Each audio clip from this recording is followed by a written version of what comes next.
बद्री जी, मैं न्यूज़ की बातें से हूँ और आप अपना परिचय हमारे चैनल को दीजिए। मेरा नाम बद्रीनाथ है, संस्थापक घोसी नव निर्माण मंच। हम लोग घोसी लोकसभा में क्षेत्रीय मुद्दों पर आधारित क्षेत्रीय सांसद के विमर्श को जगाने के लिए पिछले 2 सालों से अभियान चला रहे हैं और हिंदू मुस्लिम भाईचारा को बढ़ाने के लिए, लोगों के बीच की दूरियों को कम करने के लिए हर मौक़ों पर उपस्थित होकर समाज को जोड़ने का कार्य भी किया जा रहा है। तो हिंदू मुस्लिम आप जोड़ने का बात बतिया रहे हैं, जो भी बता रहे हैं, तो क्या उसके थ्रू आप क्या कर रहे हैं लोगों के बीच में? उनके त्यौहार में हम शामिल होते हैं, हमारे त्यौहार में वो शामिल होते हैं। जो भी कुछ होता है एक दूसरे से मिलजुल कर इस चीज़ों को आगे बढ़ाया जा रहा है। जैसा हम, ये नहीं है कि हम नया कर रहे हैं, ये हमारे मऊ जिले की तहजीब रही है, गंगा जमुनी तहजीब, यही अमिट पहचान रही है। पूरी दुनिया में विश्वविख्यात रहा है हमारा इलाका हिंदू मुस्लिम भाईचारे को लेकर। तो ये भाईचारा अनवरत बना रहे और किसी के अंदर द्वेष न रहे। हम लोग अगर दूरी बनाएंगे, उनके पास नहीं जाएंगे, तो ये चीज़ें सॉर्ट आउट नहीं होंगी। उनके पास आप जाइए, आपके पास वो आए। इस तरीके से ही इस चीज़ों को सही किया जा सकता है, जो भी दूरियां हैं उसको मिटाई जा सकती हैं। तो आज हिंदू मुस्लिम एकता को आप जाए मतलब मिसाल के तौर पे पेश कर रहे हैं, तो आज क्या किए हैं आप द्वारा, आज क्या हुआ है? आज कई जगह हम लोग इफ्तार पार्टियों में शामिल हुए और होली मिलन में भी गए। तो सबको पता है हम हर मौक़ों पर, मंदिर पर भी मस्जिद में भी, जो भी मतलब धर्म जो है अपनी मान्यता के हिसाब से, अपने अंतर आत्मा की आवाज़ के आधार पे लोग मानते हैं और अंतर आत्मा के हिसाब से किसी भी धर्म को, किसी भी पंथ को स्वीकार करने और मानने का अधिकार हमारे संविधान ने दिया है।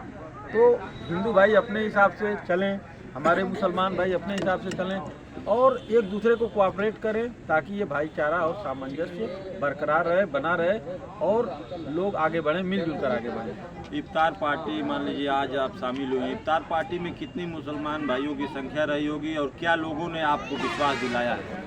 आज मान लीजिए आगामी लोकसभा चुनाव भी अब आचार संहिता चढ़ गई है, इस पर आप क्या कहेंगे? ये तो कोई राजनीतिक मंच नहीं है, वैसे ये सामाजिक एक आयोजन था जिसमें मैंने देखा कि कई पार्टियों के लोग शामिल हुए।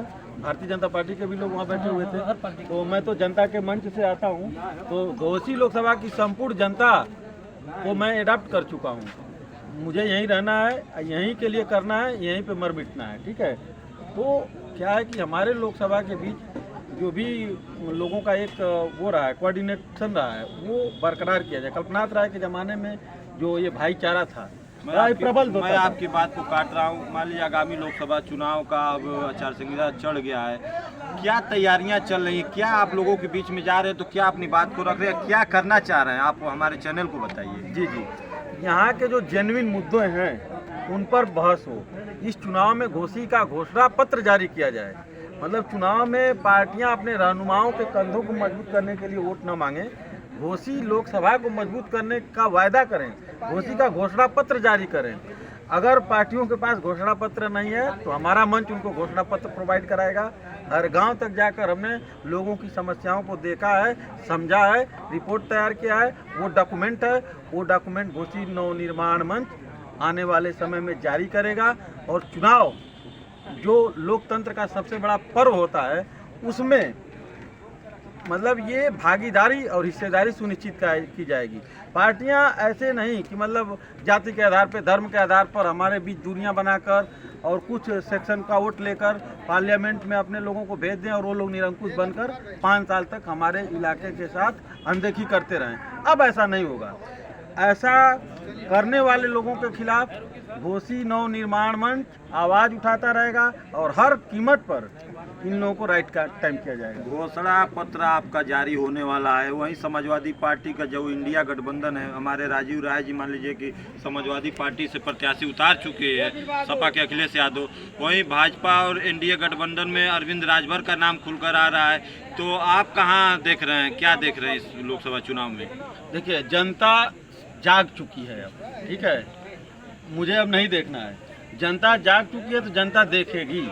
जनता जब सो रही थी तब इन पार्टियों का जो ये जाति धर्म का कार्ड चल रहा था, अब जनता ने मन बना लिया है कि जो लोग जनता के बीच में रहेंगे, जनता के सुख दुख में शामिल होंगे, उनके साथ जनता जुड़ेगी, उनको वोट करेगी। ये इलाका एक बड़ा ही तहजीब का इलाका है। यहाँ पे तो निर्दल भी लोग जीत के पार्लियामेंट चले गए, तो ये किसी का गढ़ नहीं है। और पार्टियों के अंदर जो दम्भ था अब टूट रहा है। समाजवादी पार्टी मान लीजिए यादव और मुसलमान के साथ मतलब अपने मैदान में उतर चुकी है। भाजपा जो है कि जो उनकी जाति वोट है उसके साथ उतर चुकी है। अभी बसपा अभी मतलब चुप्पी साधी है, प्रत्याशी नहीं उतार चुकी है। आप किसके बल पे चुनाव की घोषणा कर रहे हैं? देखिए, मैं नहीं, ये चुनाव घोसी के जनता का चुनाव है। घोसी की जनता डिसाइड करेगी उसका प्रतिनिधित्व कौन करेगा। ये पार्टियां तो समय समय पर अपने हिसाब से एजेंडा बनाती हैं। अभी घोसी विधानसभा का जो उपचुनाव हुआ था उसमें इसी पार्टी ने नारा दिया था बाहरी भगाओ और घोसी बचाओ। अब इस लोकसभा चुनाव में उनका जो कार्यक्रम चल रहा है, बाहरी बुलाओ और भव्य स्वागत कराओ। तो जनता जान चुकी है, जनता इनके इरादों को पहचान चुकी है। अब जनता निर्णय लेगी और ये मैंडेट जो होगा ऐतिहासिक मैंडेट होगा। ये घोसी के इतिहास में एक नींव का पत्थर साबित होगा। तो आप इसी के साथ धन्यवाद हमारे चैनल को देखने के लिए, और आगे भी इसी तरह का वीडियो आपको मिलेगा।